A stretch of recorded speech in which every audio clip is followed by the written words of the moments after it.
आप देखिए, एक स्टॉलवर्ट पर्सनालिटी, एक टाइटन व्यक्तित्व हमारे बीच नहीं रहा। वाकई में जब बात विजन की होगी, जब बात दयालुता की होगी, तब बात रतन टाटा की जरूर होगी। 3 बेहद खास मेहमान हमारे साथ वरिष्ठ पत्रकार इस वक्त स्टूडियो में जुड़े हुए हैं। हर्षवर्धन त्रिपाठी जी, विजय जी और साथ ही सुमित चंगौकर जी हमारे साथ जुड़े हुए हैं। विजय जी, मैंने गलत तो नहीं कहा? जब भी दयालुता की बात होगी, विजनरी बिजनेस की बात होगी, डेवलपमेंट की बात होगी, वोकल फॉर लोकल की भी बात होगी, रतन टाटा हमेशा याद आएंगे। बिल्कुल ठीक बात है। वैसे मैं नहीं समझता अपने आप को भी कि रतन टाटा के बारे में हम कुछ ऐसी बात करें, क्योंकि उन्होंने जितना काम किया है बिजनेस को लेकर, इंडस्ट्री को लेकर, हिंदुस्तान को लेकर, उसको आप प्रोग्राम में या अपनी बात में कहकर शामिल नहीं कर सकते। जो आपने बात की वो उनके तीनों करैक्टर हैं जो उनकी पहचान बनते हैं। और उसके साथ जो सबसे बड़ी बात मैं रतन टाटा को लेकर समझता हूँ वो है इंटीग्रिटी।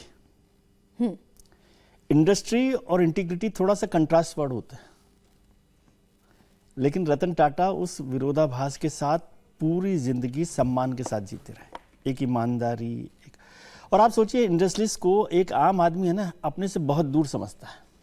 आपको 2 तरीके से समझना, हम लोग जो भी लोग होंगे हिंदुस्तान के बहुत बड़े उद्योगपति हैं, उन्होंने भी बहुत सारा कंट्रीब्यूशन दिया है, सारी बातें की है, लेकिन रतन टाटा या टाटा परिवार जो है हिंदुस्तान का हर जो आम हिंदुस्तानी है, गरीब आदमी है, आम आदमी है, कमज़ोर आदमी है, वो भी उसको अपने से दूर नहीं समझता।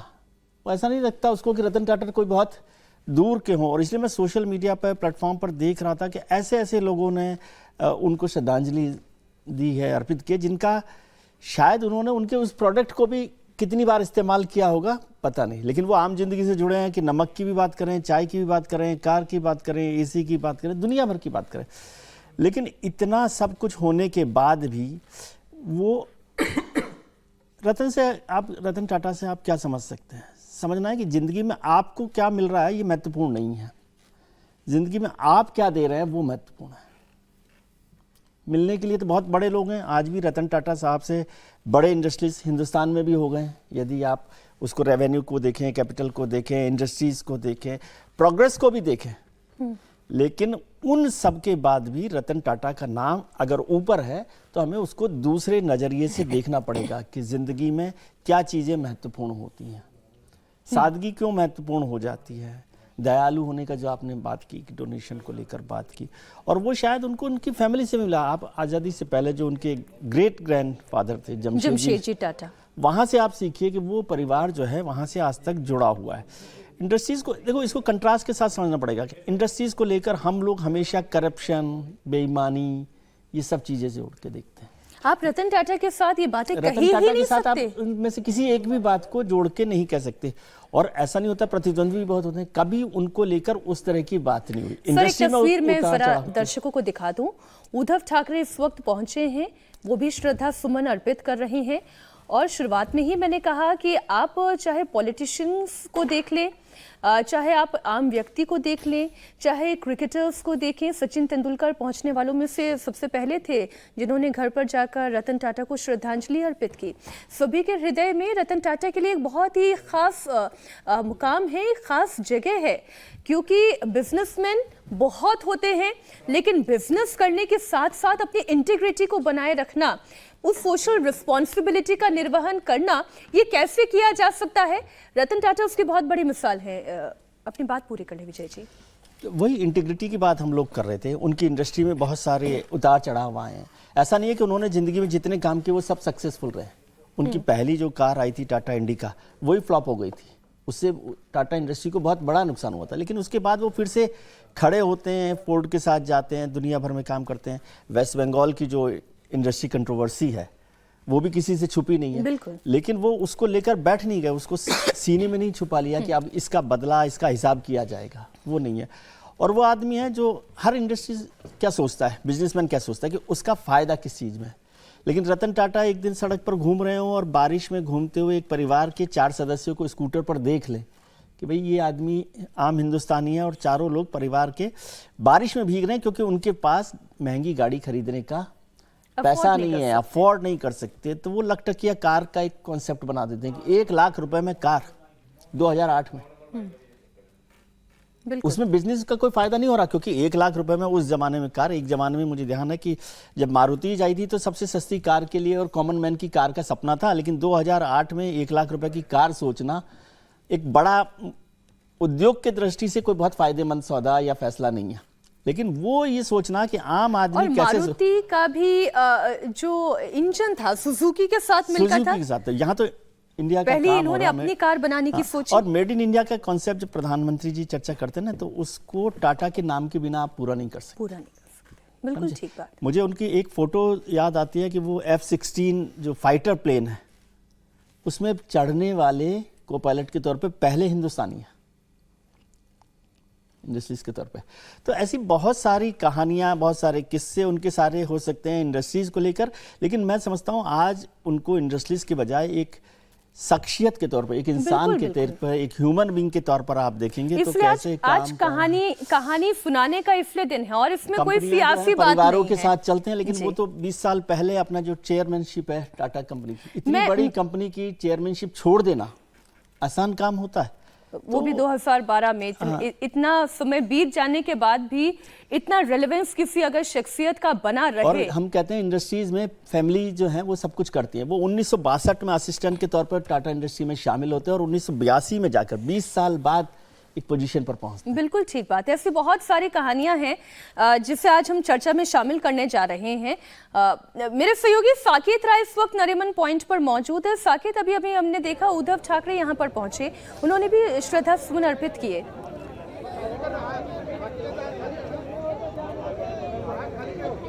बिल्कुल, देखिए उद्धव ठाकरे इस वक्त यहाँ पहुँच चुके हैं। ऐसा बताया जा रहा है कि कुछ ही देर में मुकेश अंबानी भी यहाँ पहुँचेंगे। इसके पहले आनंद पिरमल और उनकी पत्नी ईशा अंबानी यहाँ पर पहुँची थी। तो फिलहाल आने वालों का हुजूम और अंतिम दर्शन के लिए जो लोग यहाँ पहुँच रहे हैं उनका लगातार तांता लगा हुआ है। अगर आप तस्वीरों में देखें तो धीरे धीरे जैसे जैसे समय बीत रहा है वैसे वैसे लोगों का हुजूम भी फिलहाल यहाँ पर बढ़ता हुआ नजर आ रहा है, क्योंकि अब से कुछ ही देर में यहाँ से वर्ली के लिए जो है उनका पार्थिव शरीर रवाना होगा, जहाँ पूरी पारसी विधि विधान से उनके अंतिम संस्कार को किया जाएगा। लेकिन आप देखिए कि अब एक तरफ जहां आपने देखा कि उद्धव ठाकरे इसी लाइन से जाते हुए नजर आए, तो उसी तरफ देखिए कि जो आम नागरिक हैं वो भी यहां पर पहुंच रहे हैं। कई ऐसे लोग हैं जिन्होंने रिटायरमेंट ले लिया था, टाटा ग्रुप्स में उन्होंने कभी किसी जीवन में काम किया था और उसके बाद जो रिटायर्ड लोग हैं वो भी यहां पर पहुंच रहे हैं। तो फिलहाल जो आने वालों का तांता है वो अभी भी लगा हुआ है और बाहर तक ये लाइन अगर आप देखें तो वो जाती है। और इस वक्त मुंबई पुलिस की तरफ के ऊपर भी काफ़ी बड़ी जिम्मेदारी है कि जिस तरह से लोगों का हुजूम इस वक्त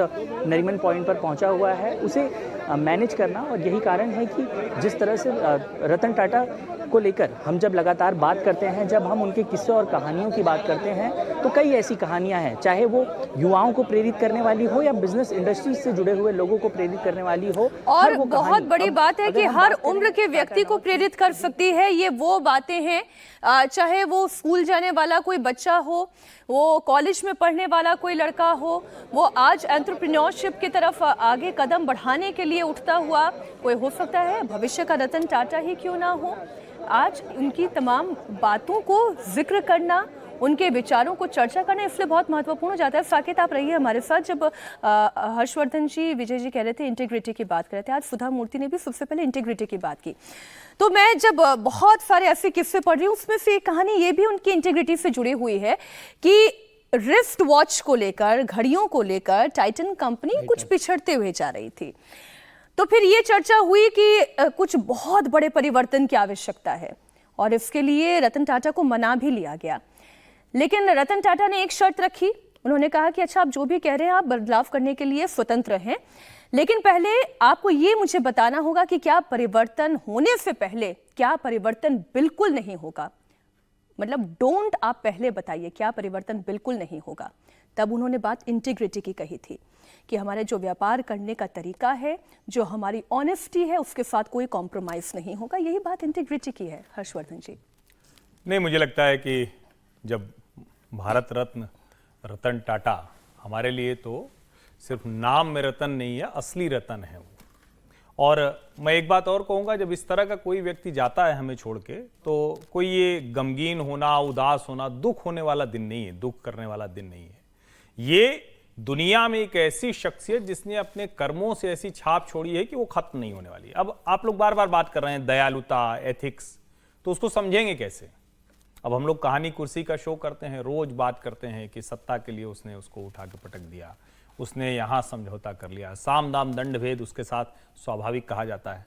रतन टाटा के बारे में एक किस्सा मैंने पढ़ा और दूसरा जो इंडियाज रिचेस्ट लिस्ट के साथ जुड़ा हुआ है। पहला किस्सा ये कि एक कारोबारी ने उनसे कहा कि अभी भी मंत्री जी को 15 लाख रुपया दे के आए, ये काम था वो, अच्छा शायद 15 करोड़, क्योंकि वो काम के लिए, और उन्होंने कहा कि तो आप कैसे से बच जाते हैं? तो उन्होंने कहा सेल्फ रेगुलेशन सबसे जरूरी है, ये आप नहीं समझेंगे। यानी जिसको कहते हैं ना कि पहली इकाई अपने आप को आप ठीक रखेंगे। ये तो एक उनसे जुड़ा किस्सा है जो हमने भी पढ़ा, लेकिन जो मैं बरसों से देखता रहा, और 2021 में भारत का जो सबसे अमीर लोग थे उनकी सूची में रतन टाटा कहां रहे होंगे, इसकी कोई कल्पना कर सकता है? आप कह रहे हैं 2019 में 433वें स्थान पर थे वो रिचेस्ट लिस्ट में। और उनकी जो कंपनी थी वो कंपनी भारत की सबसे बड़ी कंपनियों में, उस कंपनी का जो कारोबार वो दुनिया के 100 देशों में, और हम लोग कहते हैं ना कि नमक से लेकर हवाई जहाज बनाते हैं, वो सॉफ्टवेयर से लेकर स्पोर्ट्स कार तक भी बनाते हैं। दुनिया का कोई ऐसा नहीं है जिसको कहते हैं ना कि आज के समय में जो हम कह रहे हैं कि अडानी आज एक्वायर कर रहा है, आज एक्विजिशन कर रहा है, ये वो जो 2000 का दौर था उसमें दुनिया की हर बड़ी कंपनी जो प्रतिष्ठा के मामले में बहुत बड़ी थी वो सब टाटा खरीद रहा।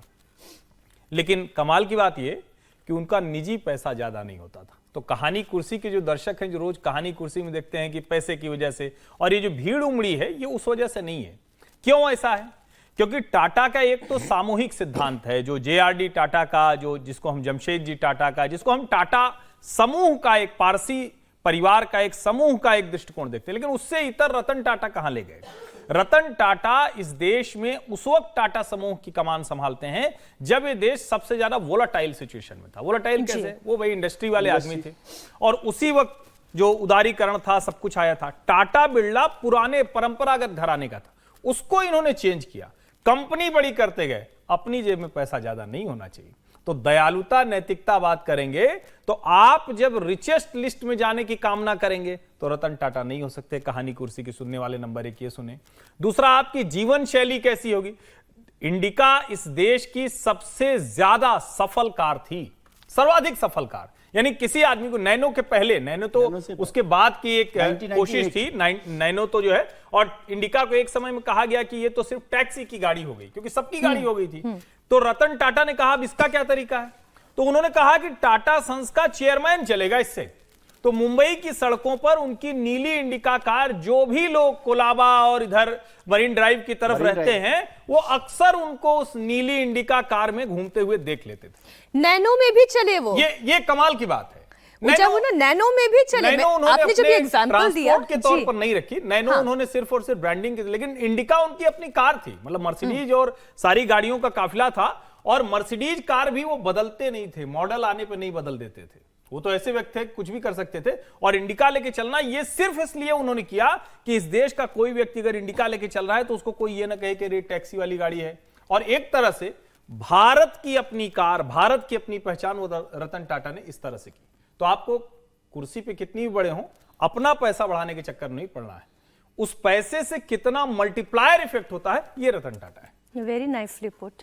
समीर जी, तस्वीरें तो हम देख ही रहे हैं, और जो चर्चा यहाँ शुरू हो चुकी है कि केवल उद्योगपति होने की वजह से ये भीड़ नहीं लगी है, ये भीड़ इसलिए है क्योंकि उनका विजन और उनका व्यक्तित्व इतना बड़ा रहा।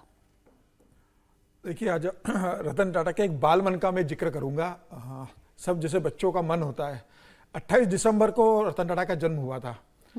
तो 25 दिसंबर से लेकर, जनरली रतन टाटा ने एक बात का जिक्र किया था कि 25 दिसंबर क्रिसमस से लेके 2 जनवरी तक हम छुट्टी मनाते थे परिवार के संग।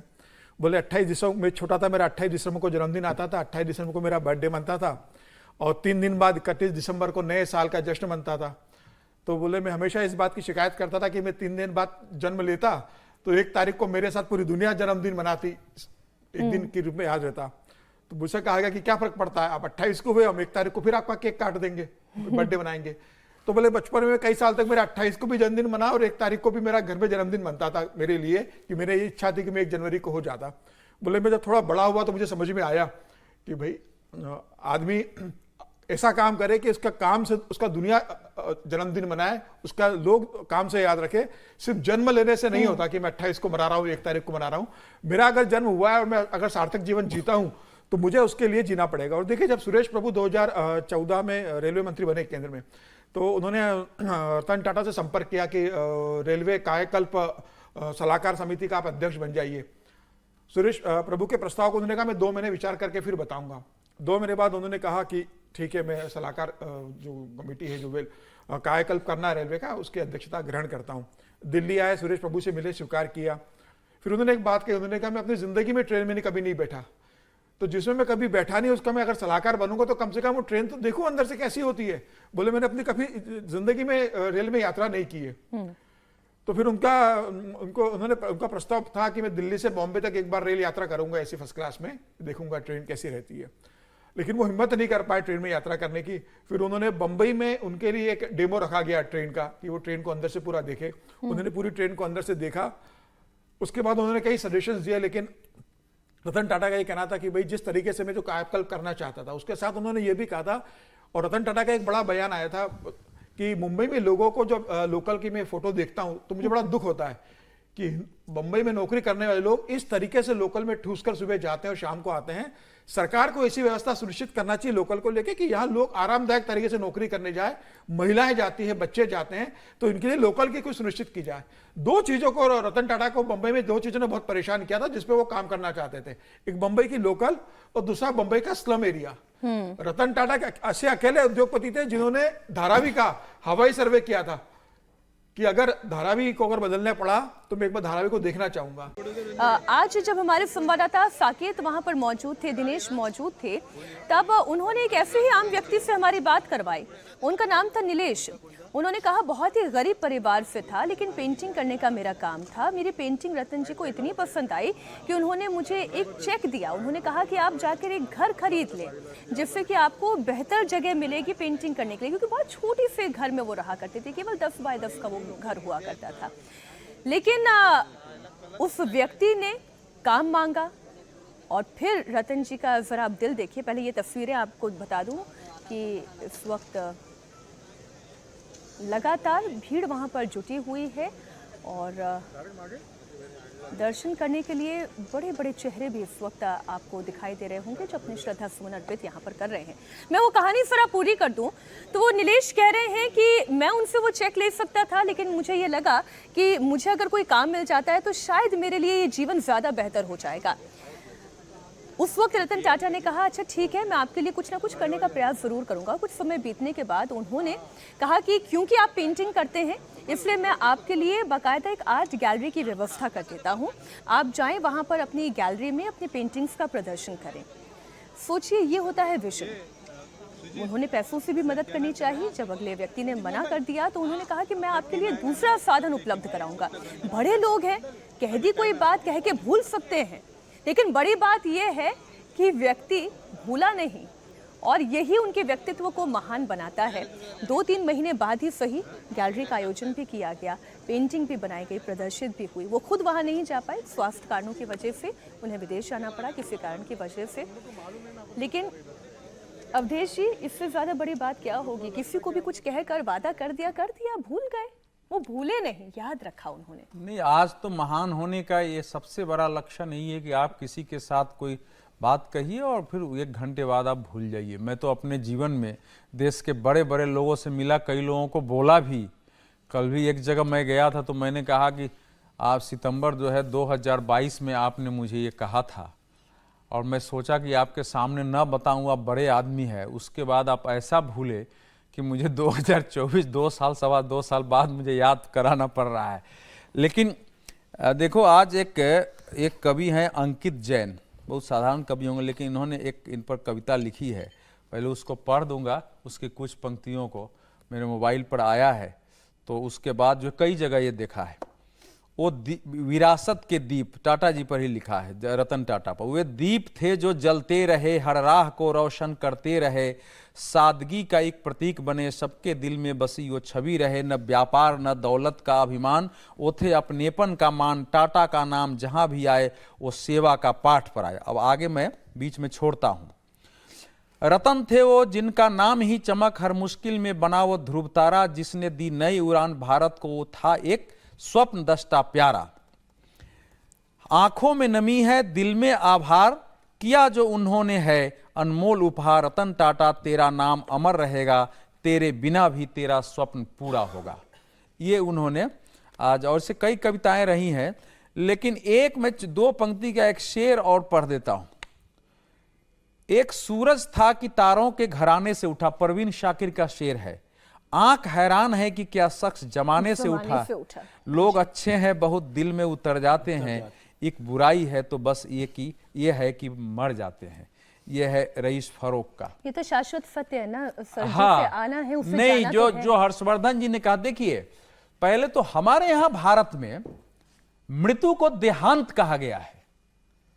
हमारी मौत नहीं होती है, ये शरीर का अंत होता है, इसलिए देहांत कहा गया है कि हम एक प्रकार से जैसे हम एक कपड़ा उतारते हैं और दूसरा कपड़ा पहनते हैं, इसलिए देह का अंत हुआ है, फिर अगले देह के रूप में हम आते हैं। जैसे ट्रेन चलती है, एक स्टेशन पर रुका, दूसरे स्टेशन पर जाना है, इसलिए जीवन और मृत्यु के ये अनंत चक्र हैं, लेकिन वो जीवन जो मूल है वो कभी खत्म नहीं होता। कृष्ण ने इसीलिए गीता में कहा है कि मैं जो हूं वो सतत हूं, तुम जो हो वो सतत हो, वो कभी मरता नहीं है, उसको आत्मा कहते हैं हमारे यहां। तो इसलिए मृत्यु पर शोक की हमारे यहां कभी कोई आप देखेंगे कि प्राचीन युग में जन्म दिवस की कोई परंपरा नहीं थी, मृत्यु की जरूर परंपरा थी, वार्षिक श्राद्धों की परंपरा थी, मासिक श्राद्धों की परंपरा थी, और यहां तक कि उससे प्राचीन युग में किसी तस्वीर की कोई परंपरा नहीं थी कि हम किसी की तस्वीर रखें। ये सब 500-700 ईस्वी के बाद सब शुरू हुआ है। तो देह से कोई मोह नहीं है, तो इसीलिए वो जो मृत्यु, वैसे भी इतना शानदार जीवन जी के देश और दुनिया को एक उदाहरण देकर, इतने लोगों के जीवन को सड़कों से उठाकर खड़ा करने वाले, इतने को प्रेरणा देने वाले, एक उद्योग में रहते हुए जीवन में काला धब्बा से पूरे जीवन दूर रहने वाले, तो ऐसे व्यक्ति की मृत्यु पर शोक है तो प्रेरणा की घड़ी है और यह उल्लास की घड़ी है, इसलिए इसमें कहीं भी शोक की कोई गुंजाइश नहीं है। देखिए, रतन टाटा जी जब हम लोग बच्चे थे तो एक ही कंपनी जानते थे गांव में, टाटा। आज का जो उद्योग का दौर है, खासकर 1991 के बाद, उसका सिद्धांत यह है कि कोई सामान पैदा करो, विज्ञापन से मनुष्य के अंदर खरीदने की इच्छा पैदा करो और उसको बताओ कि यह सब तुम्हारी आवश्यकता में है, और फिर वो खरीदें। और खरीदने के लिए भी जो बैंक बैठे हैं, एक बीच में एजेंट है, एक बीच में वो सामान बेचने वाला एजेंट है, बैंक है, वो सबको लोन देगा, खरीदते रहो। रतन टाटा का जो टाटा कंपनी की जो शुरुआत थी कि भारत में आवश्यकता क्या है लोगों की, ये जो सेफ्टी पिन होता था गांव में, हम लोगों की खेती में जो कुदाल होते थे, जो खुरपी और हांसिया होते थे, जो हल होते थे, वो सब टाटा के यहां से मिलते थे। और बाद में जो हैंड पंप आया तो शुरू में हैंड पंप बनाने वाले भी टाटा ही होती थी, यहां तक कि बैलगाड़ी होते थे उसके टायर टाटा कंपनी बनाती थी, उसके लोहे के जो कील होते थे वो टाटा कंपनी बनाती थी।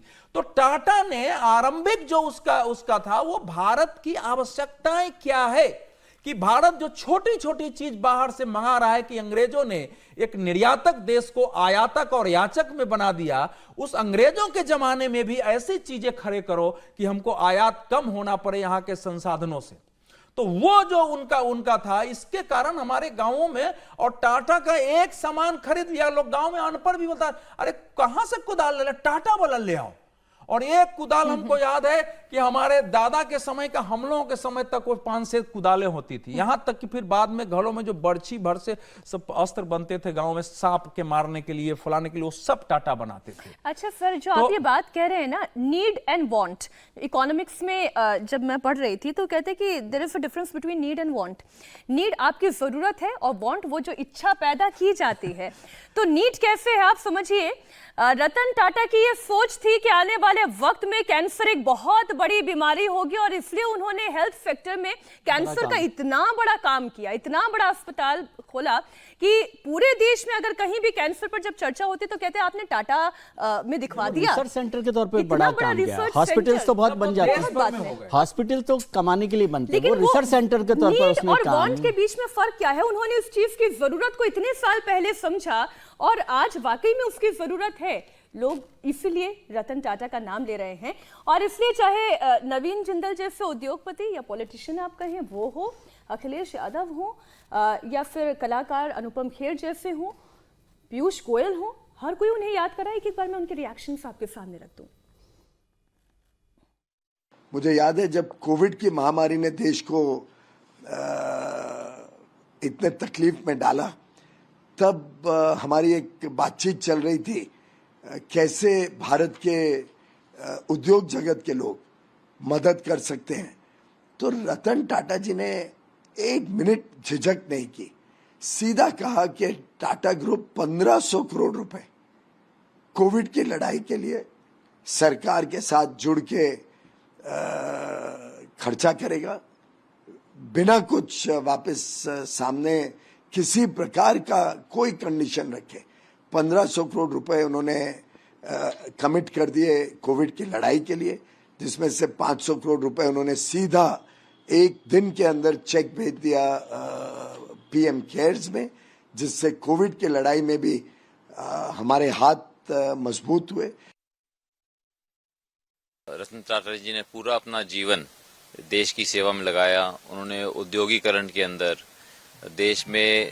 देश को स्टील के लिए आत्मनिर्भर बनाने के लिए उन्होंने बहुत काम किया, गाड़ियों को बनाने के लिए, एयरलाइंस, उन्होंने बहुत से फील्ड्स के अंदर उन्होंने बहुत काम किया। और उनका जाना निश्चय ही हमारे देश के लिए एक बहुत बड़ा नुकसान है। और लेकिन मैं समझता हूँ जो उन्होंने काम किया है, उन्होंने इंस्टीट्यूशंस डेवलप किए हैं, तो वो इंस्टीट्यूशंस, उनका किया हुआ काम वो हमेशा देश के लिए काम करता रहेगा। तो इसलिए मैं समझता हूँ कि वो करोड़ों लोगों के लिए एक प्रेरणा का स्रोत है जो कि हमेशा रहेंगे। लगता था कि रतन टाटा पूरे जीवन भर, हमारे जीवन भर, आने वाले जीवन में हमेशा रहेंगे, क्योंकि कुछ लोग आप उनको हमेशा मिलते नहीं हैं, बट उनका एहसास देश के इंफ्रास्ट्रक्चर में नज़र आता है, देश के चैरिटी इंस्टीट्यूशन में नज़र आता है, देश के आबो हवा में नज़र आता है, अच्छाई में नज़र आता है। तो आज मैं कहूँगा कि देश ने अपना एक रत्न खो दिया है और उनका नाम था रतन टाटा। मेरी मुलाकात उनसे कुछ साल पहले लंदन में हुई थी। बकिंगम गेट में उनका एक ताज का होटल है, तो मुझे मिले थे और 5-7 मिनट तक बात करते रहे और फिर बोले कि आई लाइक योर कॉमेडीज़, आप I laugh when I see you sometimes, not very often but rarely I saw 1 or 2 comedies.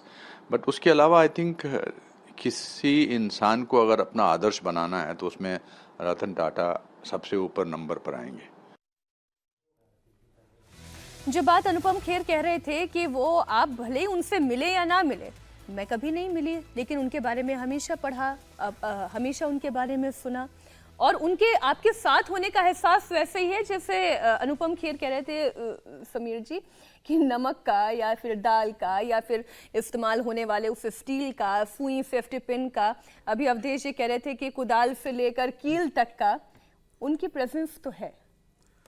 देखिए, रतन टाटा और टाटा समूह की एक बड़ी खूबसूरती, एक बहुत बड़ी बात रही कि वो हमेशा पैसा बनाने के पीछे नहीं भागे। उन्होंने ये नहीं सोचा कि किस प्रोडक्ट बनाने से हमें ज़्यादा पैसा मिलेगा, ज़्यादा मार्जिन मिलेगा, ज़्यादा पैसा बना लेंगे। उन्होंने देखा कि इस प्रोडक्ट बनाने से हम हिंदुस्तान के जो आम लोग हैं उनका कितना भला कर सकते हैं, उन लोगों को हम कितनी सहूलियतें दे सकते हैं, उन्हें कितना अच्छा प्रोडक्ट दे सकते हैं, हमारे इस प्रोडक्ट से वो कितने राहत महसूस कर सकते हैं, वो प्रोडक्ट उनके जीवन में कितना काम आ सकता है। और देखिए, सारे टाइटन जब घड़ी आई तो उसके पहले HMT हुआ करती थी, लेकिन टाइटन कितनी वेरी है कि टाइटन घड़ी छा गई।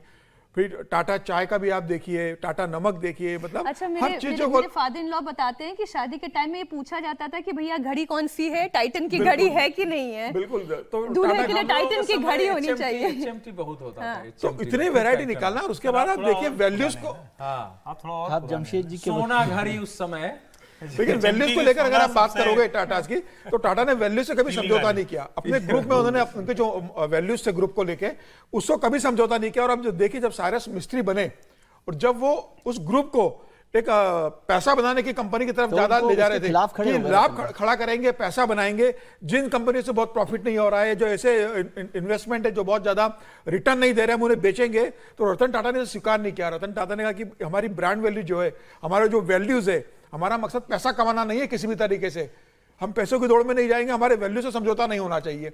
और आखिरी में साइरस मिस्टर को जाना पड़ा, एक इतने बड़े व्यक्ति को जिसको आपने पूरी ग्रुप की कमान सौंपी थी, उसे हटा दिया, लेकिन अपने वैल्यू से समझौता मंजूर नहीं करने दिया। सौंपी थी, लेकिन जब वैल्यूज की बात आई तो रतन टाटा ही उनके खिलाफ खड़े हुए। उस पूरा तो बोर्ड में, पूरा बोर्ड टाटा बोर्ड है उसमें। और रतन टाटा ने एक बड़ा मजेदार किस्सा भी, एक बार अलीगढ़ से लौट रहे थे वो मुंबई रात को, तो रतन टाटा बड़े शर्मिले स्वभाव के रहे हैं और जनरली अपने काम खुद मतलब करते हैं।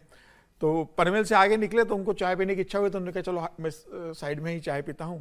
तो हालांकि सिक्योरिटी के लोग थे, गार्ड थे, उन्होंने कहा आप बैठो, मैं अपने आराम से चाय पीऊँगा फिर चलेंगे। वो काउंटर वहाँ एक छोटा सा ढाबा बना था, वहाँ उन्होंने चाय ली। वो ढाबा वाला पहचानता नहीं था कि रतन टाटा है। उन्होंने चाय ली, चाय पी और पैसे देने जब गए तो रतन टाटा ने इस घटना का जिक्र किया है। तो उन्होंने 2000 का नोट निकाल के उसको दिया पैसों के लिए।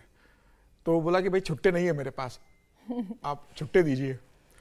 तो रतन टाटा ने कार्ड दिया कि कार्ड से पेमेंट करता हूँ। तो उसने कहा यहाँ कार्ड नहीं चलता, आप कैश दीजिए। और रतन टाटा दुविधा में, उन्होंने देखा तो उनके पास सारा पैसा 2-2 हज़ार रुपए के थे, छुट्टे थे नहीं। तो उन्होंने कहा कि भाई मेरे पास छुट्टे पैसे नहीं है अभी। तो बोले भाई आप बड़े आदमी हो, जब सफर में बड़े आदमी निकलता तो उसको भी साथ में चिल्लर लेके चलना चाहिए, कब चिल्लर की जरूरत पड़ जाए आप हमेशा चिल्लर लेके निकलना। रतन टाटा ने कहा ठीक है। फिर वो आए, उन्होंने गार्ड से बोला कि उसका पेमेंट कर दीजिए। फिर रतन टाटा बोले कि वो मुझे एक सबक था जीवन में कि आप हमेशा बड़ा नोट जेब में लेके चलोगे तो जरूरी नहीं कि बड़ा नोट आपका हर जगह चलेगा, आपको हर परिस्थितियों को रहना चाहिए। समाज में हर तरह के लोग रहते हैं, आपके कारण कहीं ऐसी स्थिति ना हो कि आप कोई असहज हो जाए या आपको असहज होना पड़े। बोले उसके बाद जब भी मैं कभी सफर पे जाता था तो कुछ छुट्टे पैसे जरूर अपने पास रखता था कि फिर अगर वैसी स्थिति आएगी तो मैं उस दुकानदार को छुट्टा पैसा दे सकूं। तो इस तरीके से उनके बड़े मतलब किस्से जुड़े हुए। संघ मुख्यालय है रतन टाटा। अच्छा हाँ, ये तस्वीर मैं एक देख रही थी और जब वो मुख्यालय पहुंचे थे तब उस बात को लेकर बड़ी विजय जी आलोचना भी हो गई थी कि रतन टाटा को आरएसएस में जाने की क्या आवश्यकता थी, वो उस मंच पर बैठने की क्या आवश्यकता थी, उसको लेकर भी बहुत बात हुई। लेकिन यदि आप संघ को और रतन टाटा को देखें तो दोनों में कॉमन क्या है? दोनों में कॉमन है राष्ट्र निर्माण की भावना। संघ का भी जो मूल उद्देश्य है वो राष्ट्र निर्माण को लेकर है, बाकी सब चीजों पर बहुत सारी बातें होती है, चर्चा होती है, नेशन फर्स्ट। Nation first. और रतन टाटा भी नेशन फर्स्ट वाले लोग हैं।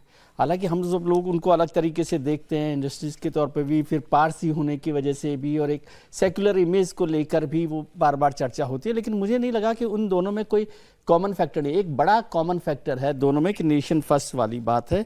लेकिन मैं एक किस्सा वो अभी मुझे फिर से याद आया अमिताभ बच्चन का, कि अमिताभ बच्चन ने उसका जिक्र किया था खुद ने कि जब वो अपने करियर के पीक पर थे और वो हवाई जहाज में प्लेन में सफर कर रहे थे तो उनके को अमिताभ बच्चन अपने करियर के पीक पर अपने करियर के पीक पर थे। रतन टाटा का तो करियर का पीक पूरी जिंदगी है। जी जी जी जी। तो अमिताभ बच्चन के अपने करियर के पीक पर थे, मतलब सोचे वो अमिताभ बच्चन भी अपने आप में रतन टाटा कहना चाहिए, वो इंडस्ट्री के बहुत बड़े, हाँ फिल्म इंडस्ट्री के बहुत बड़े लोगों में से। तो वो प्लेन में बैठे हुए हैं बिजनेस क्लास में और उनके साथ में एक को पैसेंजर है जो पैंट शर्ट पहने हुए बैठा हुआ है। बहुत देर हो गई तो हीरो को तो लगता नहीं कि अमिताभ बच्चन है तो हाँ, पूरा मुझे याद आ रहा है वो अपने अखबार में ही पढ़ रहे हैं। जी जी जी। और फिर उन्होंने पूछा ये कि क्या है, कौन है? फिर उन्होंने पूछा अच्छा आप कौन हैं? तो उनका मैं अमिताभ बच्चन हूँ। तब भी वो उनको नहीं रिकॉग्नाइज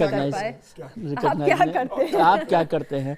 और तब उनको समझ में आया कि भाई किस आदमी के साथ मैं बैठा हूँ। अमिताभ बच्चन को लगा कि रतन टाटा मतलब क्या चीज़ है जिसको जो कहाँ पहुंचा हुआ और उसको अमिताभ बच्चन जैसे आदमी के बारे में पता नहीं। ये अलग बात है कि फिर 2004 में रतन टाटा ने एक फिल्म को प्रोड्यूस की एतबार, जो अमिताभ बच्चन के लिए थी।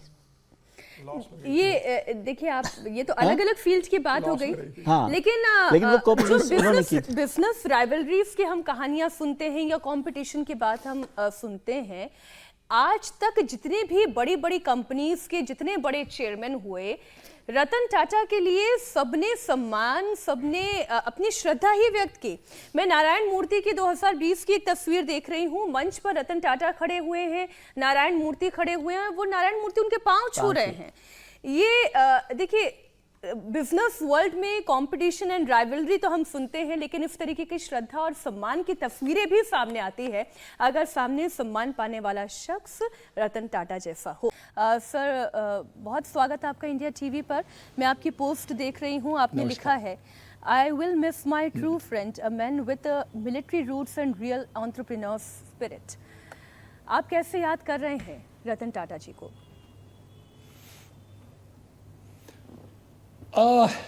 क्या बताएं, आज की तारीख में एक सज्जन, एक रतन, एक ह्यूमन, एक उद्योगपति, देश के लिए टाटा ग्रुप के chairman, Emirates chairman, Tata trust के चेयरमैन, लेकिन जो ह्यूमैनिटी उनके में थी, जो उनकी सरलता उनके लाइफ में थी, जो उनकी स्ट्रेट फॉरवर्डनेस जो रही है, वो शायद बहुत कम इंसान में ऐसे कोई खूबियाँ मैं देखा हूँ। दोस्त थे, दिलदार थे, और हमेशा ये सोच विचार उनके रहते थे कि हम आगे क्या कर सकते हैं, देश के लिए क्या कर सकते हैं, उद्योग के लिए क्या कर सकते हैं, मेडिकल साइंस के लिए क्या कर सकते हैं, प्रोग्रेसिव हम कैसे विचार करते हैं। तो उनके हमेशा ये रहती थी कि हम, हमारे देश नेशनलिस्टिक थे और हमेशा ये सोच विचार करते थे कि हम करें।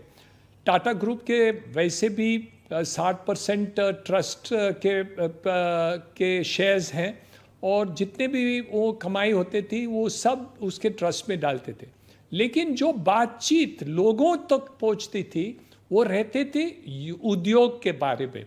उनके जो चैरिटेबल एस्पेक्ट्स, जो चैरिटी टाटा ट्रस्ट करते हैं, उसके बारे में बहुत कम लोगों तक बात नहीं पहुंचती थी, लेकिन हम जब बात करते थे तो उसमें काफ़ी वो गौर करते थे।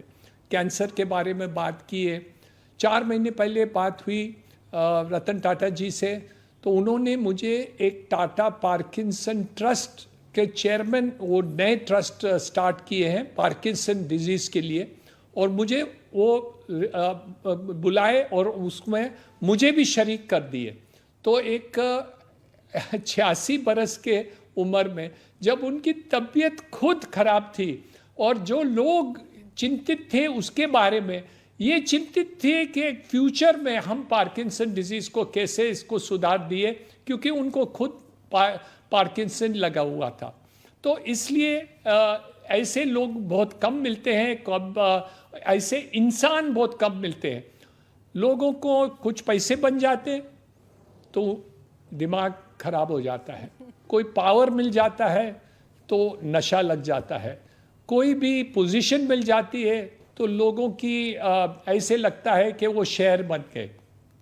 लेकिन रतन टाटा वैसे कभी नहीं थे, साधारण थे, ह्यूमिलिटी थी, उनकी विचार और सोच बहुत नम्रता लोगों के लिए थे। और क्या बताएं, उनके इतने स्टोरीज हैं कि मैं बोलते रहूँगा। प्लीज सर, आज हम केवल उनकी बात करने के लिए ही जुड़ रहे हैं, और आप जैसे इतने करीब से जानने वाले लोगों से अगर हमें बात करने का मौका मिल रहा है तो we would like to know more and more. Sir, आपकी तो इतनी ज़्यादा एसोसिएशन, इतनी ज़्यादा मुलाकातें अलग अलग मौके पर रतन जी से हुई। आपने कहा वो बहुत ही स्ट्रेट फॉरवर्ड थे, आप कोई किस्सा शेयर करना चाहेंगे?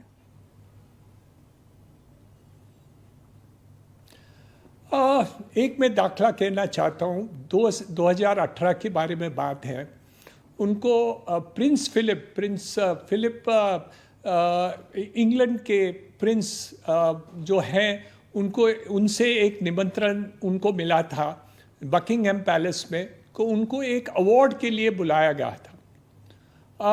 लास्ट मोमेंट ये सब नक्की हो गया था, वहाँ प्रोग्राम के लिए सब हो गया था, तैयारी हो गई थी, सब लोग जा रहे थे, काफ़ी लोग को निमंत्रण दिया हुआ था। लास्ट मोमेंट रतन टाटा जी ने वो प्रोग्राम कैंसिल किया। लोग चिंतित हो गए, क्या हुआ, क्यों कैंसिल किए? इतने बड़े प्रोग्राम, इतना बड़ा निमंत्रण, इतने बड़े अवार्ड के लिए भी उन्होंने कैंसिल किए, क्या हुआ? उनकी तबीयत कोई ख़राब हुई है कि क्या हुआ है? 2018 साल के बाद मैं बात कर रहा हूँ। हकीकत में ये हुआ था कि उनके डॉग, उनका कुत्ता बीमार हो गया था और वो नहीं चाहते थे कि वो हिंदुस्तान छोड़ के, घर छोड़ के, उनके कुत्ते को छोड़ के वो इंग्लैंड चले जाए ये अवार्ड लेने के लिए। इसलिए उन्होंने ये रिक्वेस्ट करके वो विज़िट कैंसिल कर दी। अभी आप सोच विचार करें, इतने बड़े अवार्ड लंदन में बकिंगहैम पैलेस में, वहाँ उनको बुलाया गया है और इतने बड़े अवार्ड, और उनको खुशी थी ये अवार्ड लेने के लिए, लेकिन फिर भी उनकी इंसानियत देखिए, वो कुत्ते की बीमारी वो सहन नहीं कर पा रहे थे और उनके लिए उन्होंने पोस्टपोन कर दी, या उस दिन पोस्टपोन कर दी कि ये पूरा प्रोग्राम कैंसिल किया जाए, उनके कारण ये सब जो है वो कुत्ते के लिए।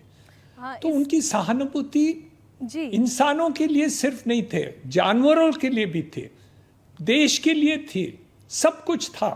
तो इसलिए ये एक अलग ही इंसान रहा जो मैं समझता हूँ। और स्पेशली उद्योग के जागरण में लोग हमेशा बैलेंस शीट, प्रॉफिट, मुनाफा, वैल्यूएशन, शो, गाड़ियाँ, सब साधारण उनके थे। तो इसलिए मैं समझता हूँ ये बहुत ही अलग इंसान थे। बहुत हम मिस करेंगे कि ऐसे इंसान भी हिंदुस्तान पैदा करते हैं, इसलिए हमें गौरव रहना चाहिए कि ऐसे हैं। और वो उद्योग भी रहे, उद्योग में उन्होंने जो प्रगति की शायद बहुत कम की है। और उसके ज़माने में जब की वो जैसे वो इंग्लैंड में कार की कंपनी, ऑटोमोबाइल कंपनी खरीदी, यूरोप में उन्होंने स्टील कंपनी खरीदी, और उस जमाने में ऐसे कोई भी करने की हिम्मत नहीं होती थी, लेकिन उनको किया। TCS का, टाटा कंसल्टिंग सर्विसेज की कंपनी काफ़ी प्रगति की, जहां भी उनको लगता था कि टाटा की कंपनी के लिए इज्जत की बात रहेगी, एक एथिकल वैल्यूज से ये कंपनीज चलेंगे, और वो काफ़ी लड़ते थे, झगड़ते थे कि वो एथिकल वैल्यूज टाटा जो इनहेरिट किए हैं वो सही तरह से किया जाए। तो एक अलग ही इंसान थे, मुझे लगता है इंसान से भी ज्यादा महात्मा थे। सर, आप जैसे बता रहे हैं, मैं उनकी कोटेशन कुछ पढ़ रही थी जिसमें से रतन टाटा की एक कोटेशन है जिसमें वो ये कह रहे हैं कि हम इंसान हैं, कोई कंप्यूटर तो नहीं। हमें जीवन को इतनी गंभीरता से भी नहीं जीना चाहिए, खुद को इतनी गंभीरता से भी नहीं लेना चाहिए। तो ज़रा उनकी जिंदा दिली और उनका ये जो मस्त मौला अंदाज था, इसके बारे में कुछ बताइए ना।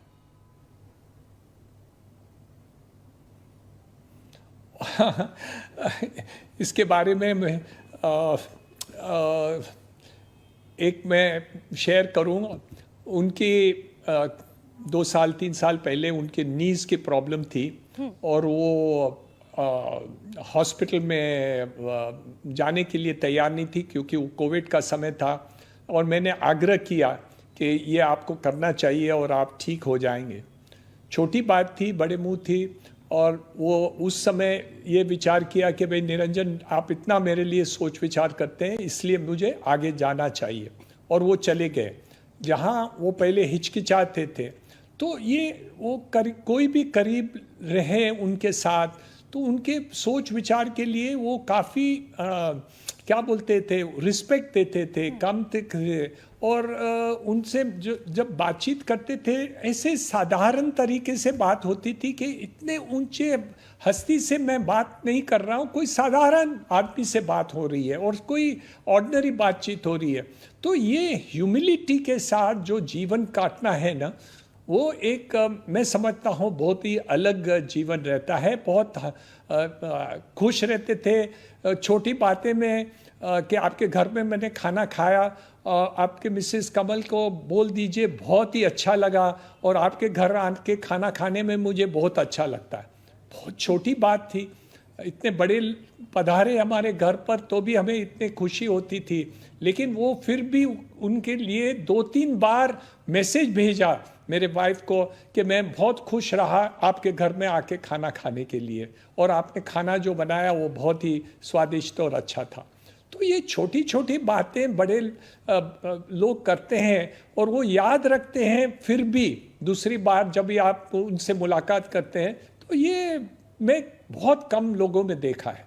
बहुत अच्छा लगा मुझे आपसे बात करके हीरानंदानी जी, और क्योंकि हम तो कभी उनसे मिले नहीं, लेकिन जिनसे भी उनके बारे में सुनते हैं इतना कुछ अच्छा सुनते हैं, बहुत कुछ सीखने का मन करता है। बहुत शुक्रिया इंडिया टीवी को समय देने के लिए निरंजन जी। धन्यवाद। हर्षवर्धन जी, आपने जितने भी कॉन्वर्सेशन अभी निरंजन जी के साथ जो हुई, आप क्या समझ पाए और इस व्यक्ति के बारे में, रतन जी के बारे में? देखिए, मुझे लगता है कि उनके जीवन के एक उस पहलू की भी चर्चा करनी चाहिए, क्योंकि आमतौर पर रतन टाटा की जो चर्चा होती है तो हर किसी को ये लगता है कि इतना बड़ा व्यक्ति, इतने बड़े परिवार का व्यक्ति, और उसका अपना परिवार नहीं हो पाया, विवाह नहीं हो पाया उनका। और मुझे लगता है शायद एक ही इंटरव्यू में उन्होंने बहुत डिटेल में जिक्र किया था इसका, कि जब वो लॉस एंजलिस में थे और वो आर्किटेक्चर की पढ़ाई कर रहे थे तो किसी के साथ उनका प्रेम हुआ।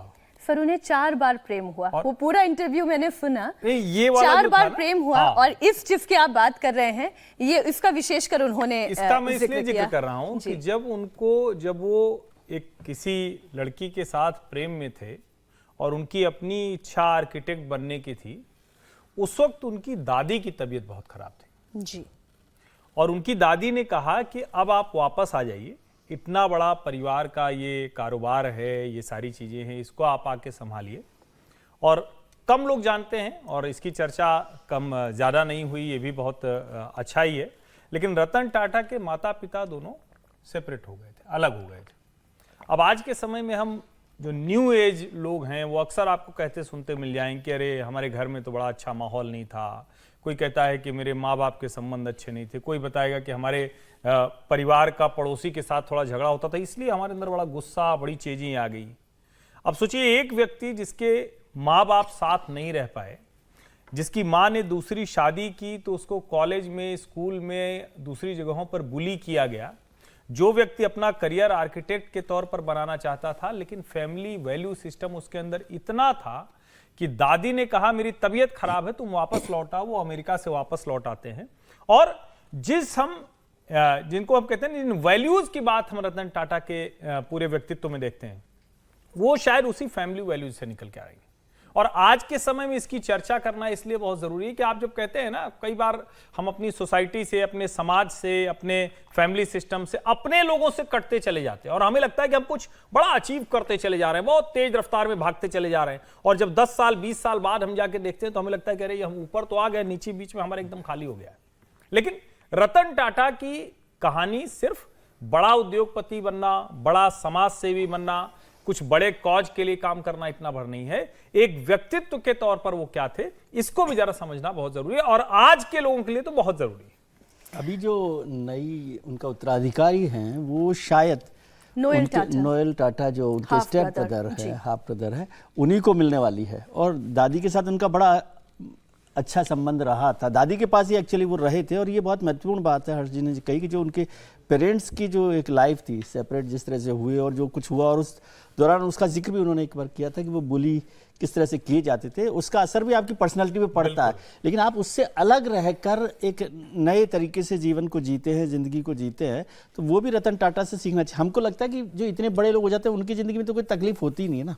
नहीं, और ये कंपनी वाला हिस्सा कम देखें। आज लोग जो टीवी देख रहे हैं, कंपनी तो सब कुछ है, इतना कुछ उन्होंने किया, ये तो कमाल किया है। लेकिन personal integrity, personal values, personal morality, personal आप सब कुछ करते हुए भी उससे निर्लिप्त रहें, ये बड़ा कम हो पाता है ना, कि आप कहीं भी बैठे हुए लेकिन निर्लिप्त रहे। वो निरंजन जी जो कह नहीं रहते, वो पुरुष नहीं, महात्मा ही थे, क्योंकि ऐसा व्यक्तित्व किसी महात्मा का ही हो सकता है। एक तो उसके पास विजन हो, फ्यूचर पर्सपेक्टिव हो, और उसके बाद समाज सेवा की भावना हो। 433 नंबर आपने बताया था, क्या नंबर था? 2021 में 2021 रिचेस्ट लिस्ट में वो 433वें नंबर। कितनी बड़ी बात है ये। जो पर्सनल जी, HDFC के पूर्व चेयरमैन दीपक पारेख ने टाटा से जुड़ी हुई यादों को साझा किया है। उन्होंने कहा, युवा एंटरप्रेन्योर रतन टाटा से बहुत कुछ सीख सकते हैं। रतन टाटा का दिल बहुत बड़ा था, कभी गुस्सा नहीं होते थे, बोर्ड मीटिंग में शांत रहते थे, देश के लिए उनका विजन बहुत बड़ा था। याद जो आप साझा करना चाहें?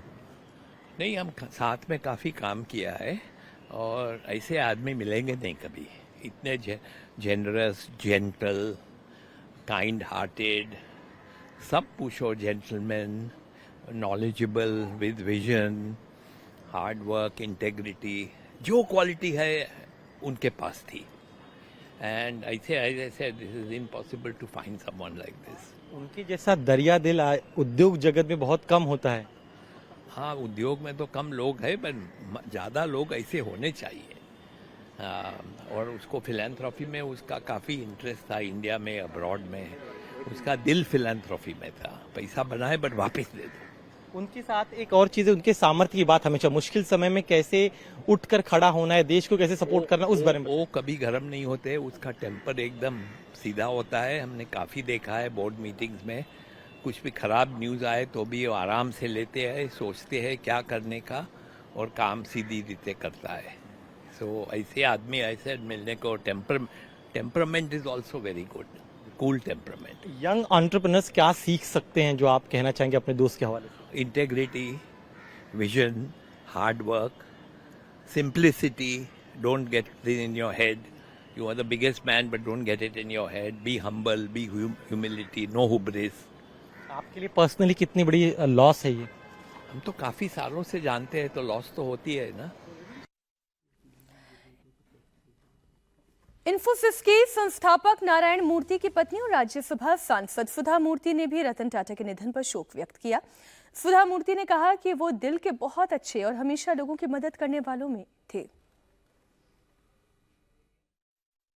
मैं उनके कंपनी में काम किया, मेरा करियर उधर ही शुरू हुआ।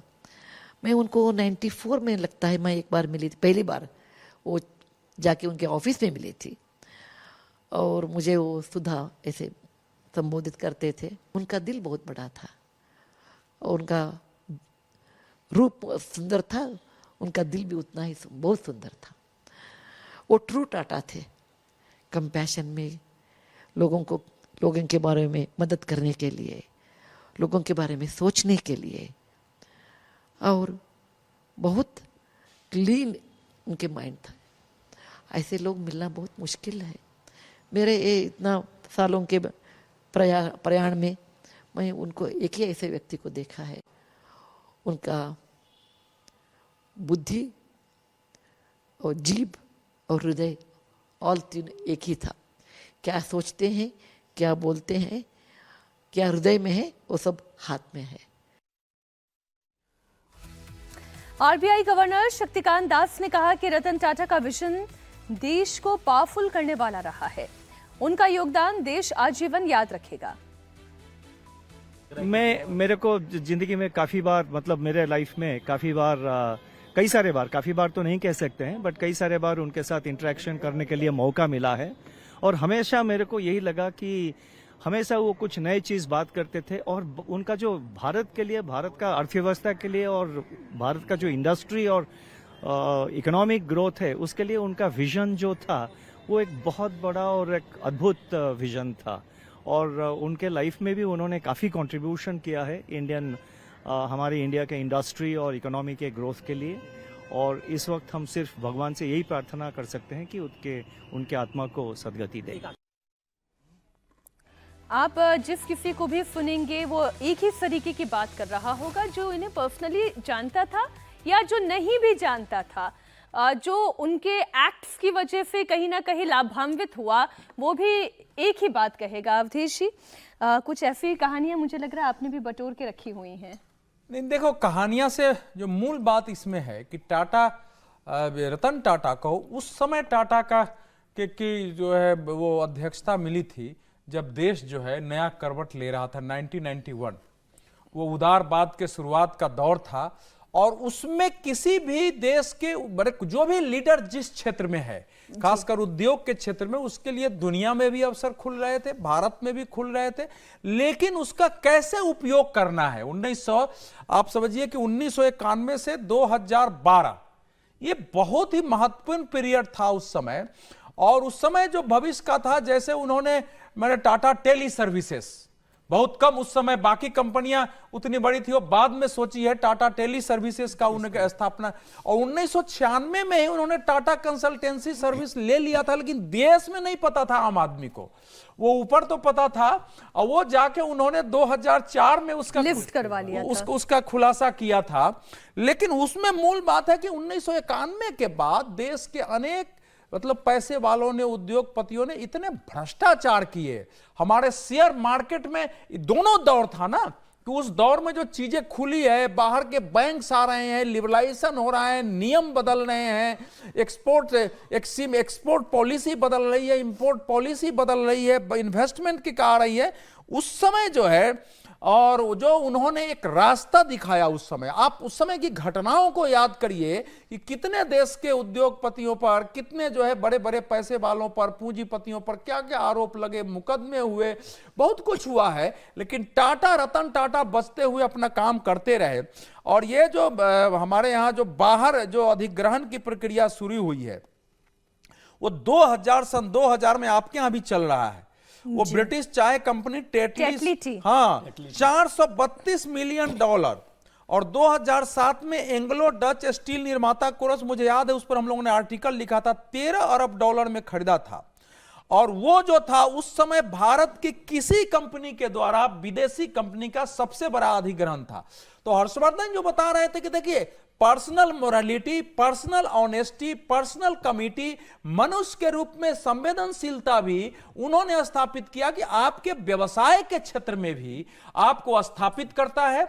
अगर आप अपने कंज्यूमर के साथ, कस्टमर के प्रति कमिटेड हैं और 100% कमिटेड है, जो साइरस मिस्त्री के समय उन्होंने दिखाया, तो वो भी आपके साथ कमिटेड होते हैं, आपकी कंपनियों में पैसे लगाते हैं, आपके साथ खड़े होते हैं। तभी आज 13 लाख कुछ हजार करोड़ रुपए का इतना बड़ा इंपायर उनके पास जो है आज दिखाई दे रहा है। तो ये जो 1991 से वो जो दौर था, और उस दौर में एक देश को भी और दुनिया को भी एक भारत में व्यवसाय का उस दौर का लाभ उठाते हुए और प्रभावित रहते हुए कैसे विस्तार किया जा सकता है। गुजरात के मुख्यमंत्री भी इस वक्त आपको इन तस्वीरों में दिखाई दे रहे हैं, और चूंकि बात गुजरात की आ ही गई है, तो कैसे 1 रुपए के एक एसएमएस से 2000 करोड़ का इन्वेस्टमेंट लाया जाता है। और उस वक्त जब नरेंद्र मोदी गुजरात के मुख्यमंत्री हुआ करते थे, और वो जो टाटा नैनो को लेकर अभी थोड़ी देर पहले विजय जी ने शुरुआत में कहा था कि कितना बड़ा वो एक तरीके से सिंगूर जंग का मैदान बन गया था, तो उसका जिक्र नरेंद्र मोदी ने तब किया था कि कैसे 1 रुपए के एक एसएमएस से 2000 करोड़ का इन्वेस्टमेंट लाया जा सकता है। वो भी तो एक विजन ही था, हर्षवर्धन जी। नहीं, वो पूरा घटनाक्रम तो मुझे इसलिए भी याद है क्योंकि हालांकि मैं कहीं और था उस वक्त बिजनेस चैनल में, और मैं खुद वहां गया था। और नैनो चूंकि अपने आप में वो बहुत बड़ी घटना थी, और किसी को अब याद नहीं होगा, क्योंकि मुझे ध्यान में आ गया, अच्छा हुआ आपने याद दिलाया। हिंदुस्तान की आज तक सबसे बड़ी घटना थी, और आज तक रतन टाटा को किसी ने किसी इंडस्ट्रियल या बिजनेस डील की वजह से रुआंसा होता हुआ नहीं देखा होगा। क्योंकि मुझे अब पूरा वो याद आ गया जब उन्हें ममता बनर्जी की वजह से, ममता बनर्जी की पार्टी के विरोध की वजह से सिंगूर से सब कुछ उठाना पड़ा था। पूरा सब कुछ पॉलिटिकल था, हो गया था, प्योर पॉलिटिकल था। और कई उस पर कहानियां हुई हैं, लेकिन मुझे लगता है कि देश के लोगों को जानना चाहिए कि सिंगूर आज स्थिति ये हो गई है कि जो 950 एकड़ जमीन थी उसमें 650 एकड़ आज भी बंजर जमीन है। वहां लोग सरकार से कह रहे हैं कि भैया इसको खेती लायक तो बना दो, कुछ कर दो, जाने क्या क्या हुआ। और जो सानंद जहां वो पहुंची, नैनो का नया घर हम लोग उस वक्त कहते थे, तो जो नैनो का नया घर था आज वो देश में जो ऑटो इंडस्ट्री का सबसे बड़ा हब बन गया है। दोनों विजन उस वक्त के मुख्यमंत्री नरेंद्र मोदी का विजन और एक नरेंद्र मोदी को उस वक्त थी। ठीक है, वो गुजरात में बहुत कुछ कर रहे थे, बहुत सी चीजें थी देश में भी, लेकिन जो गुजरात मॉडल जिसको कहते हैं, और देश ने पहली बार देखा कि जिसको सिंगल विंडो क्लियरेंस कहते हैं, जिसको नरेंद्र मोदी जिक्र करते हैं कि 1 रुपए की समझ से इतना बड़ा, यानी आपके यहां अगर कोई निवेश आ रहा है तो निवेशक को आप सारी सुविधाएं कैसे दिखा दी हमने तस्वीर। हाँ, ये बिल्कुल बिल्कुल ये। और आज वहां जो ऑटोमोटिव हब बन गया है वो, और आज दुनिया की सारी कंपनियां आती हैं तो वही आती हैं। देखिए, इतना भर नहीं था। एक और बड़ी चीज मैं जिक्र करना चाहूंगा। आज लोग कहते हैं ना कि भाई भारत की ग्लोबल कैसे धमक हो गई। जो कोरस खरीदा था वो अपने आप में दुनिया की बहुत बड़ी घटना थी। 2007 मेरे ख्याल से मुझे याद है। अभी बोला और मैंने। अच्छा, ये नैनो वाली तस्वीर, लेकिन पहले आप देखिए, रतन टाटा भी बैठ रहे हैं, उस वक्त तत्कालीन मुख्यमंत्री थे गुजरात के, वो भी इस गाड़ी का दरवाजा खोल रहे हैं, बैठ रहे हैं। मैं 2 विजनरी लीडर्स की बात कर रही हूँ। एक पॉलिटिक्स की विधा में आप देख लें और एक उद्योग की विधा में आप देख लें, जब दो लोगों का विजन एक साथ काम करता है तो कितना बड़ा डेवलपमेंट हो सकता है, उसका एक बहुत बड़ा एग्जाम्पल बिल्कुल ये तस्वीर बदलने वाली घटना है। वो ममता बनर्जी जिन्होंने रतन टाटा के खिलाफ पूरा वो एक एजिटेशन खड़ा कर दिया, एक मूवमेंट खड़ा कर दिया। आज वो भी जब रतन टाटा को याद कर रही हैं तो ये कह रही हैं कि ये अपूरणीय क्षति है। इस वक्त आप देख रहे हैं देश के गृह मंत्री श्रद्धांजलि अर्पित करने के लिए पहुंचे हैं और जानकारी ये मिल रही है जब अंतिम संस्कार के तमाम रीति रिवाज होंगे उस वक्त गृह मंत्री अमित शाह वहीं पर मौजूद रहेंगे। तो आपके जो घोर आलोचक हैं, मैं ममता बनर्जी के परिप्रेक्ष्य में कह रही हूँ कि जो आपके घोर आलोचक हैं, जब वो भी आपके जाने के बाद ये कहें कि ये देश के लिए अपूरणीय क्षति है, तो इसे कहते हैं ट्रू आइकन होना, ट्रू लेजेंड होना। अवधेश जी, सही कह रही हूँ मैं? निश्चित रूप से दोनों मतलब अगर दो स्तरों पर उनकी कथा लिखी जाएगी। एक तो भारत के उद्योगपतियों में वो नॉर्मल रहेगा, लेकिन भारत के उद्योग को बाहर ले जाने में वो भी रहेगा।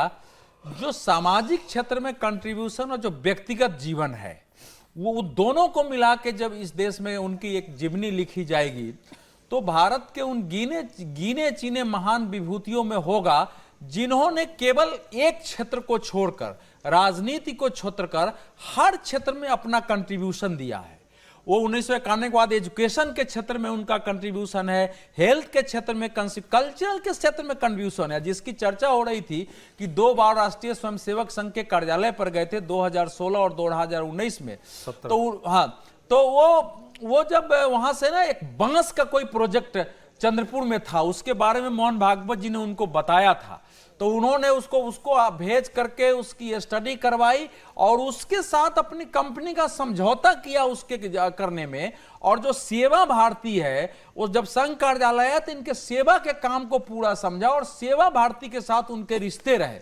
और हालांकि सेवा भारती ने जब उनको पुरस्कार दिया उस समय संजोग से उपस्थित नहीं थे, लेकिन सेवा भारती ने उनको एक देश का उत्कृष्ट सेवा सम्मान दिया था।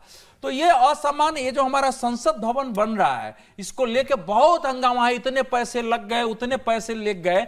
टाटा ने, अब अभी तक हमको नहीं पता है कि उसका क्या हुआ है, लेकिन मुझे बताया गया है कि टाटा ने अभी बोला नहीं है, रतन टाटा ने, लेकिन बन जाएगा तो बाकी तो पैसा होगा। ये संभव है कि संसद भवन का वो पैसा अंतर रतन टाटा न भी ले कह के, क्योंकि वो उनका भी वो एक प्रोजेक्ट जैसा बन गया था। अब लेटेस्ट मुझे मालूम नहीं है। तो जो लीजेंड है वो इस प्रकार से काम करते हैं अपने देश में। और बाकी आपने कहा ही है, वो जो एक विषय जो कैंसर के क्षेत्र में आता है, आपको बता रहा हूं कि बिहार के छोटे छोटे शहरों में टाटा का कैंसर खुल गया है और उसमें भी डॉक्टर उसी प्रकार से आए, सेवा हो रहा है, धीरे धीरे बढ़ा है। बिहार का तो मैं बता सकता हूं। बिल्कुल बिल्कुल। इस वक्त हमारे साथ सोनल मानसिंह, पूर्व राज्यसभा सांसद और पद्म विभूषण अवार्डी जुड़ गई हैं। बहुत स्वागत है आपका सोनल जी इंडिया टीवी पर। आज की ये खबर बड़ी दुखद खबर है, लेकिन हर शख्सियत जो इस वक्त हमारे साथ जुड़ रहे हैं, नेता हैं, चाहे आपके जैसे वरिष्ठ हों, कलाकार हों, वो जुड़ रहे हैं, वो ये कह रहे हैं कि आज केवल आप शोक ना व्यक्त करें, बल्कि उनके सम्मान में वो बातें कहें जिससे आने वाली पीढ़ियों को प्रेरणा मिले। सोनल जी, आप क्या कहेंगी? जी बिल्कुल। सबसे पहले मैं अंतरतम से श्री रतन टाटा को नमस्कार करती हूं। और भारतवर्ष की भूमि वास्तव में रत्नों को जन्म देती रही है सदियों से। उनका नाम ही रतन है, जिसका अर्थ होता है रत्न, ज्वेल। तो भारत धन्य हो गया, भाग्यशाली रहा कि रतन टाटा जैसे शख्सियत हमारे बीच में थी और इस मिट्टी से आई और इस मिट्टी में जा रही हैं। उनका नाम अनेक क्षेत्रों में, अभी मैं सुन रही थी, गिनाया जाएगा। लेकिन लोगों को ये भी मैं बता दूं कि संस्कृति के क्षेत्र में भी, जिसके बारे में चर्चा ज्यादा नहीं हुई है, उस क्षेत्र में भी उनका बहुत रुझान था, बहुत लगाव था। और जो टाटा, श्री JRD टाटा ने खड़ा किया था national centre for performing arts, NCPA Bombay में, अनेक और भी तो हुए हैं, लेकिन इसके बारे में भी जब भी 2-3 बार मिले थे तो पूछते थे आप क्या कर रही हैं, आपको बुलाते हैं कि नहीं, वहाँ क्या नया हो रहा है, और कोई आपका सुझाव है। और मुझे आश्चर्य होता था कि जो लाखों करोड़ों अबजों में खेलते हैं, इतने बड़े बड़े प्रोजेक्ट्स लगा रहे हैं दुनिया भर में, उनका नाम है, क्या उदार दिल है उनका, चरित्र क्या है कि छोटी से छोटी बातों में उनका ध्यान रहता है। और यही एक महान व्यक्ति का लक्षण है। संस्कृति के बारे में उनका रुझान, इसके बारे में मैं इतना ही कहूंगी कि हम लोग आपको, कला और कलाकार, संस्कृति आपको बहुत मिस करेगा। मैं चाहती हूं कि उनके बाद भी ये जो एक हेरिटेज है, लेगेसी है, वो चलती रहे। अनफॉर्चुनेटली और कोई ताता तो है नहीं, श्री रतन ताता रहे और कोहिनूर की तरह अपना प्रकाश छोड़ गए, लेकिन उनके चले हुए पैरों पे, उनके स्टेप्स पे लोग आगे बढ़ें, ये मेरा एक बहुत बड़ा ये है, सुझाव है, मेरी प्रार्थना निवेदन है। एक छोटी बात मैं कहना चाहूंगी कि जब पारसियों को, जोरास्ट्रियंस को पर्शिया से भगाया गया था आतंकियों से, तो वो पहुंचे थे गुजरात के पश्चिमी छोर पे, संजान नाम का गांव है जी। और वहां उन्होंने वो राजा को भेजा था कि भी हमें रहने दीजिए। तो राजा ने एक दूध से भरा कटोरा छलाछल भेजा कहने के लिए कि यहाँ पे पूरी मेरी पॉपुलेशन भरती है। तो उनके मुखिया ने कितनी चतुराई, होशियारी से उसमें चीनी मिला दी कि हम चीनी की तरह घुल मिल जाएंगे, और ये सदियों से हमारे पारसियों ने करके दिखाया है। इस भूमि के लिए उनका जो डेडिकेशन रहा, उनका प्यार और प्रेम मोहब्बत रही, उसका कोई, मुझे लगता है कि और कोई उदाहरण हम नहीं दे सकते। ज्वलंत उदाहरण रतन ताता थे। माँ भगवती उनकी आत्मा को शांति दे और को भारत की भूमि है जिनका नाम भी रतन हो। यही मेरी आपने कितनी अच्छी बात बोली, और जो आपने पूरी ऐतिहासिक कहानी बताई कि दूध के अंदर चीनी की तरह घुल जाना, कि वो फर्क ही ना रह जाए कि चीनी कौन और दूध कौन, ये कितनी अच्छी कहानी है। ठीक उसी तरीके से क्या रतन जी के व्यक्तित्व से ये सीखने को नहीं मिलता कि व्यापार और समाज सेवा दोनों इसी तरीके से दूध और चीनी का काम कर सकता है? बिल्कुल बिल्कुल, तो उन्होंने करके दिखाया। ये उनकी परंपरा रही, उनके परिवार की परंपरा रही। और रतन ताता ने तो कमाल ही कर दी कि भाई क्या क्या गिना, ये मेरे बस में नहीं है गिनाना, आपके और महानुभाव हैं वक्ता।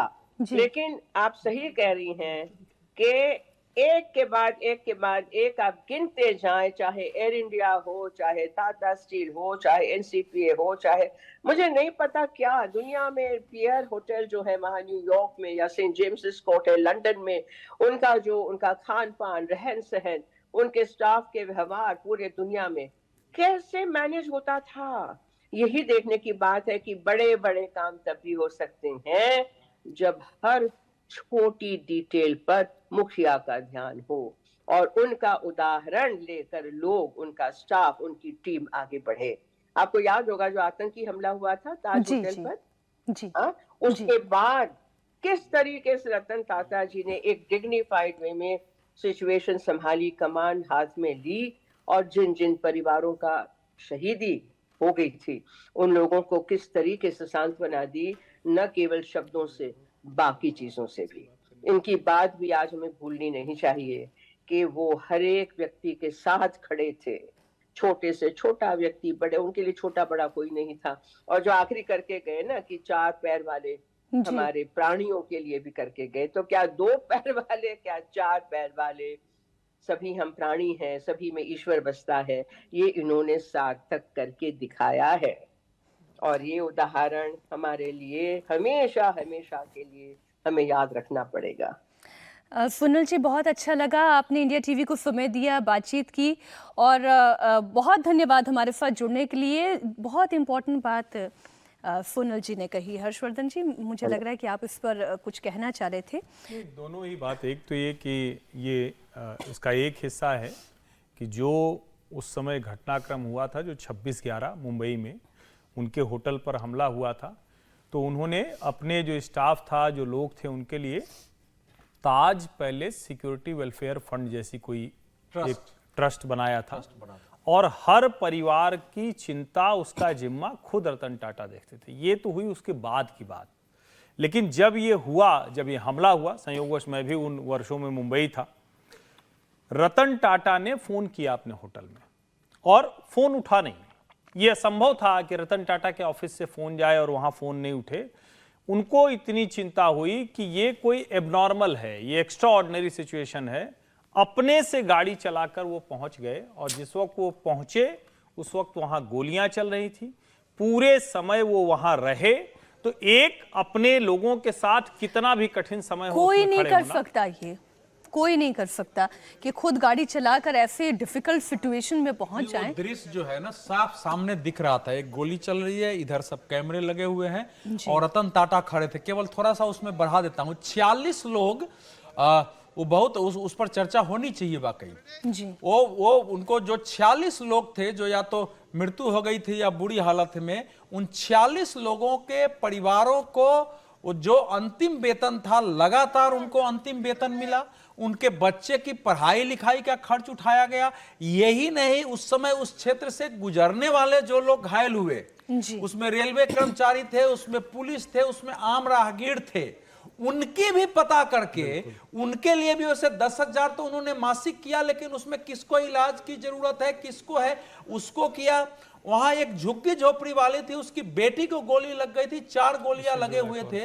उसका पता चला कि उसका अस्पताल में इलाज नहीं हो रहा है, उसको उठा के कंप्लीट मुंबई अस्पताल में भर्ती करा के उसको इलाज कराया। तो ये जो उनका और साथ ही साथ जो कर्मचारी उसमें फंस गए थे, खासकर जो तो उनका मेंटली कैसे उनको बाहर निकाला जाए, इसलिए दूसरे होटल में ले जा करके उन सबको रख करके उनका मेडिटेशन, उनका सारा करा के कि धीरे धीरे उस एगोनी से बाहर निकले और ये काम कर पाए। तो ये एक कंप्लीट सोच उनकी थी कि इसमें क्या करना चाहिए हमको उसके करने के बाद। एक बार ये तस्वीरें मैं दर्शकों को बता दूं और फिर मैं सुमीर जी आपके पास आ रही हूं। इस वक्त पूरी अंबानी फैमिली को आप देख पा रहे हैं। मुकेश अंबानी हैं, उनके धर्मपत्नी नीता अंबानी हैं, उनके बेटे आकाश अंबानी, उनकी बहू भी दिखाई दे रही हैं, बेटी भी दिखाई दे रही हैं। बड़ा देखिए, ये बिजनेस फैमिलीज को भी सीखने की ज़रूरत है। और जब आज मुकेश अंबानी भी शोक व्यक्त कर रहे थे तो यही कह रहे थे कि उन्होंने अपना एक बहुत अच्छा दोस्त खो दिया। पीयूष गोयल को भी इस वक्त आप देख रहे हैं तस्वीरों में। सुमीर जी, आप कुछ ऐड करना चाह रहे थे? देखिए, अभी अगर अंबानी परिवार का जिक्र हो रहा है, सारे बड़े उद्योगपति वहाँ पर अपनी संवेदनाएं व्यक्त करने गए, ये बताता है कि रतन टाटा का किसी के साथ कोई वैमनस्य नहीं था, किसी के साथ प्रतिस्पर्धा नहीं थी। उन्होंने जिस तरीके से अपने व्यवसाय को चलाया, उनका एक अलग मापदंड था, लीग थी। वो कभी किसी प्रतिस्पर्धा में नहीं पड़े कि मुझे इससे निपटना है, इससे मुझे आगे बढ़ना है, इस टेंडर में मुझे आगे बढ़ना है, इसको मैं आगे नहीं बढ़ने दूंगा। उन्होंने अपने जो वैल्यूज स्थापित किए थे उसमें गए। देखिए, रतन टाटा भी बोल रहे थे लास्ट टाइम कि मुझे 3 घटनाएं ऐसी रही मेरे जीवन में रिसेंट में जिससे मैं बड़ा विचलित रहा और जिसने मुझे परेशान किया। उन घटनाओं में उन्होंने एक नैनो का जो सिंगूर में हुआ था उसका जिक्र किया। फिर दूसरा जिक्र उन्होंने जो बम्बई में होटल ताज पे हमला हुआ था उसका जिक्र किया। और तीसरा जिक्र उन्होंने कहा था कि जो साइरस मिस्त्री के साथ जो विवाद हुआ और जो फिर वो कोर्ट में गया, ट्रिब्यूनल में गया, बोले इन 3 घटनाओं ने मुझे दुख पहुंचाया था, बोले अपने व्यक्तिगत रूप से। बाकी ऐसी कोई घटना रही नहीं कि जिससे बहुत विचलित हो। वो नफे नुकसान को बहुत आराम से झेलते थे, बड़े उद्योग समूह स्थापित किए, सबसे उनके व्यक्तिगत संबंध अच्छे थे।